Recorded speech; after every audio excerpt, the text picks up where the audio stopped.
இறையேசுவில் பிரியமான சகோதர சகோதரிகளே, நமது ஆண்டவர் இயேசு கிறிஸ்துவுடைய திருப்பெயரால் உங்களுக்கும் உங்கள் குடும்பத்தில் இருக்கிற அனைவருக்கும் அன்பும் சமாதானமும் மகிழ்ச்சியும் உண்டாவதாக. அன்பின் மிக்கவர்களே, ஏப்ரல் மாதம் 29ஆம் தேதி தாயாம் திரு அவை சியன்னா நகரத்தினுடைய புனித கத்தரின் அம்மாள் அவர்களுடைய நினைவு நாளைத்தை கொண்டாடுகிறது. அன்பின் மிக்கவர்களே, இந்த நாட்களில் மறைந்த நம்முடைய திருத்தந்தை பிரான்சிஸ் அவர்களை புனித மரியன்னையினுடைய பேராலயத்துல அடக்கம் செய்திருக்கிறார்கள். மிக எளிமையான ஒரு அடக்க சடங்கு, எளிமையான ஒரு கல்லறை. அவர் பயன்படுத்திய அந்த வெண்ணிற சிலுவையை கொஞ்சம் பெரிதாக்கி அந்த இடத்துல வைத்திருக்கிறார்கள். அந்த சிலுவை மட்டுமே கொஞ்சம் லைட்டா அழகா தெரிகிறது. கீழே ஒரு கல்லறை, அதன் மீது பிரான்சிஸ்குஸ், அதாவது பிரான்சிஸ் என்கிற அவருடைய பெயர் மட்டும் பொறிக்கப்பட்டிருக்கிறது. வேறு எந்த அலங்காரங்களோ ஜோடனைகளோ எதுவுமே இல்லை. அர்ஜென்டினா நாட்டினுடைய ஒரு சின்ன மலர் அங்கே வைக்கப்பட்டிருக்கிறது. ஒரே ஒரு மலர் மட்டும்தான். அன்புமிக்கவர்களே, எளிமையாக வாழ்ந்து எளிமையாக மரித்து இன்றைக்கு அன்னையினுடைய மடியில துயில் கொள்கிற நம்முடைய மறைந்த திருத்தந்தை பிரான்சிஸ் அவர்களுக்காக தொடர்ந்து ஜெபிப்போம். நிச்சயமாக அவரிடத்திலும் நம்ம பரிந்துரை ஜெபத்தை கேட்கலாம். உயிரோடு இருக்கும் பொழுது பல்வேறு அதிசயங்களை அவர் இறைவனுடைய பரிந்துரையால் செய்திருக்கிறார்.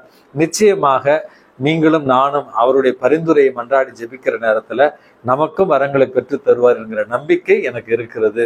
அன்புமிக்கவர்களே, இன்னும் ஒரு 8-10 நாட்களில் புதிய திருத்தந்தையை தேர்ந்தெடுக்கிற ஒரு முயற்சியை தொடங்குவார்கள் கர்தினால்மார்கள். ஆகவே தூய ஆவியானவருடைய துணையை தொடர்ந்து ஜெபியுங்கள். ஏனென்றால் இப்படிப்பட்ட இந்த டிரான்சிஷன் அப்படின்னு சொல்லுவார்கள். அதாவது ஒரு திருத்தந்தையினுடைய ஆட்சி காலம் முடிந்து புதிய திருத்தந்தையை தேர்ந்தெடுக்கிற இந்த மாற்றம் என்பது கொஞ்சம் கடினமாகத்தான் இருக்கும்.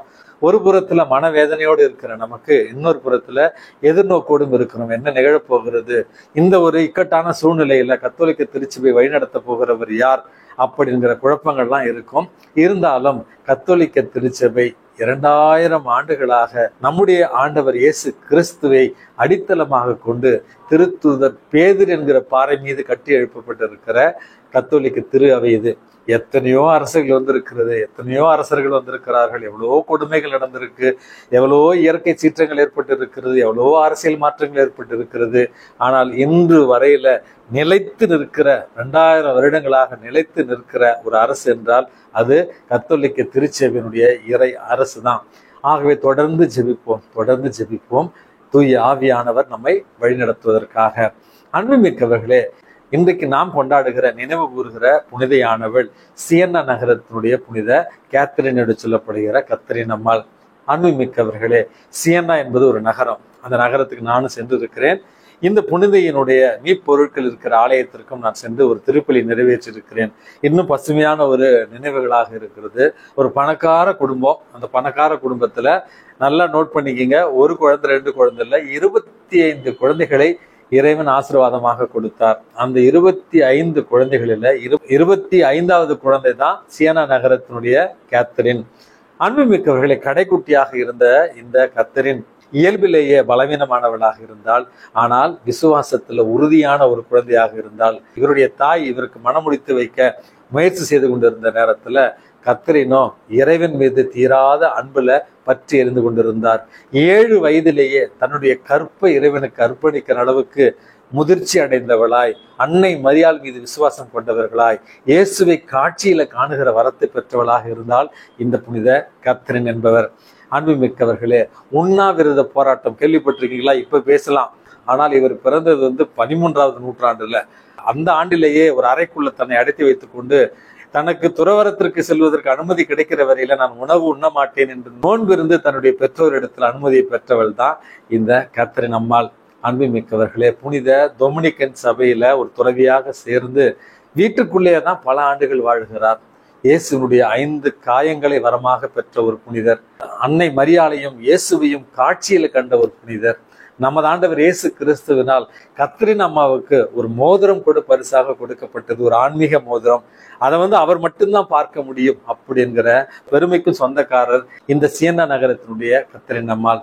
அன்புமிக்கவர்களே, உடல் பலவீனமாக இருந்த ஒரு காரணத்தினால் பல நாட்கள் இவர் நற்கருணையை மட்டுமே உடல் ஆன்ம உணவாக உட்கொண்டு வாழ்ந்தார் என்று பல இடங்களில் நான் சொல்லியிருக்கிறேன். இன்றைக்கு நற்கருணை என்பது வெறும் ஆன்மீக உணவு அல்ல, கத்தோலிக்க கிறிஸ்தவர்களுக்கு நமது ஆண்டவர் இயேசு கிறிஸ்துவனுடைய உயிருள்ள பிரசன்னம். ஆகவே நற்கருணைக்கு செல்லுகிற நேரத்துல புனித கத்தரின் அம்மாளுக்கு இருந்த அதே விசுவாசம் நமக்கு இருக்க வேண்டுமே மன்றாடி செவியுங்கள்.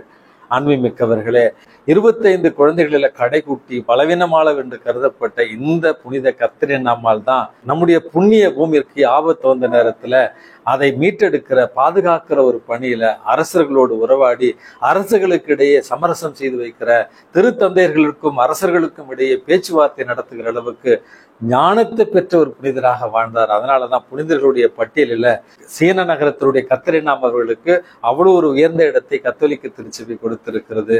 அன்புமிக்கவர்களே, மர்மமான ஒரு நோயினால் பீடிக்கப்பட்டு பல நாட்கள் வலியிலும் வேதனையும் அனுபவித்து தன்னுடைய துன்பங்களை இயேசுடைய பாடுகளோடு ஒப்படைத்து மரித்தவர் தான் சீன நகரத்தினுடைய புனித கத்தரின் அம்மாள். இளைஞர்களே, இளம் பெண்களே, இந்த சீன நகரத்தினுடைய கத்தரின் அம்மாளை போல நம்முடைய உடல், பொருள், ஆவி, ஆற்றல், திறமைகள் அனைத்தையுமே இயேசுவுக்காகவும் திருச்சபையுடைய வளர்ச்சிக்காகவும் பயன்படுத்த நம்ம மன்றாடி ஜெபிப்போம். அன்புமிக்கவர்களே, இன்றைக்கு நற்செய்தி வாசகத்துல நேற்றைய வாசகத்தினுடைய ஒரு தொடர்ச்சி. நிக்கோதேமு என்கிறவர் நமது ஆண்டவர் இயேசு கிறிஸ்து, அவர் ஒரு பரிசேயர்.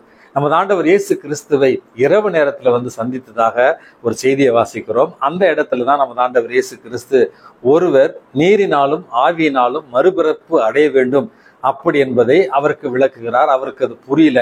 முதல்ல நமக்கு ஒரு கேள்வி எழலாம், ஏன் அவர் இரவுல வருகிறார் என்று. ஒன்று பகலில் போய் இயேசுவை ஒரு பரிசேயர் பார்த்தால் மற்றவர்கள் அவரை பற்றி ஏதாவது தவறாக பேசுவார்கள் என்று இரவுல சென்றிருக்கலாம்.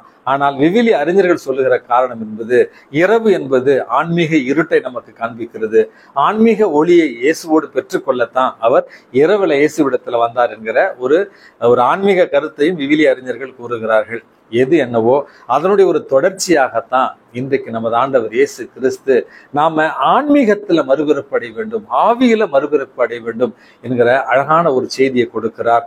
அவர் கொடுக்கிற உதாரணம் என்பது, நான் மண்ணுலகத்துல நடக்கிற ஒரு உதாரணங்களை சொல்லுகிற பொழுதே உங்களுக்கு புரியவில்லையே, விண்ணுலகை சார்ந்த காரியங்களை பேசுகிற பொழுது உங்களுக்கு எப்படி புரியும் என்று சொல்லி, பாலை நிலத்துல எப்படி அந்த வெண்கல பாம்பை உயர்த்திய பொழுது மக்கள் அதை பார்த்து உடல் நோய்களிலிருந்தும் ஆன்ம நோய்களிலிருந்தும் குணம் பெற்றார்களோ, அதே போலதான் புதிய ஏற்பாட்டுல நமது ஆண்டவர் இயேசு கிறிஸ்து சிலுவையில் உயர்த்தப்பட்டதால் தான் நாம் மீட்பு பெற்றோம் அப்படி என்கிற ஒரு செய்தி இன்றைக்கு உணர்த்துகிறார். அப்படி என்றால் அன்புமிக்கவர்களே, இயேசுவனுடைய பாடுகள், இயேசுனுடைய இறப்பு, இயேசுனுடைய உயிர்ப்பு தான் நம்முடைய மீட்பிற்கு அடிப்படையாக இருந்திருக்கிறது என்பதை புரிந்து கொண்டு, இயேசுனுடைய துன்பங்களோடு நம்முடைய துன்பங்களையும் ஏற்றுக்கொண்டு, இயேசுனுடைய சிலுவை பாடுகளை நினைவில் கொண்டவர்களாய் இந்த மண்ணுலகில் ஏற்படுகிற துன்பங்கள், கஷ்டங்கள், வேதனைகள், அவமானங்கள் அனைத்தையுமே இயேசுவுக்காக ஏற்றுக்கொண்டு மனமகிழ்வோடு ஒவ்வொரு நாளையும் வாழ இன்றைக்கு இறைவனிடத்துல மன்றாடி செபிப்போம். எல்லாம் வல்ல இறைவன், தந்தை, மகன், தூய ஆவி உங்களையும் உங்கள் குடும்பத்தில் இருக்கிற அனைவரையும் நிறைவாக ஆசீர்வதித்து பாதுகாத்து வழி நடத்துவாராக. ஆமென்.